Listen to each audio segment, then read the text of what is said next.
After medical school, I did a family practice residency, and I did that in Kirksville, Missouri. And so that's for 2 years after your intern year, so it's a 3-year program, and you finish your family practice training. And then after that, I went on to Erie, Pennsylvania, and I did a 1-year fellowship in geriatrics. So I'm board certified in family practice with a certificate of added qualification is how it's termed in geriatrics. So I'm dual boarded.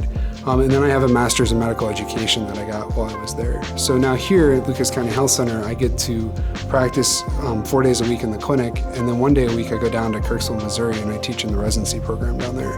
And that's really an awesome thing because the residents really keep you sharp and keep you on your toes and make sure that you don't just kind of fall into this rut of doing things the same way all the time.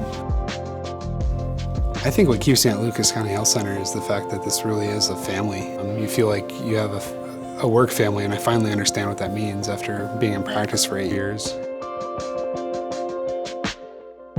But this is the first time where I feel like you have a group of people who are all moving in the same direction. Because healthcare isn't staying the same, right? Healthcare is changing dramatically in a lot of ways, but it feels like we're on a boat that's gonna weather the storm and kind of move with the flow instead of crashing on the rocks.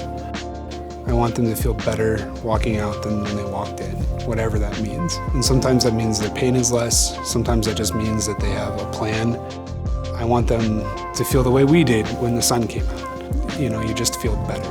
Like there's a plan, there's an idea of what we're gonna do next, and we're gonna do this, and if it doesn't work, we'll do something else, but we're gonna get better. A lot of my feedback I get that I listen well, and I think that is the key to a good patient interaction is listening to your patients. If you let a patient talk long enough, they'll tell you what's wrong with them.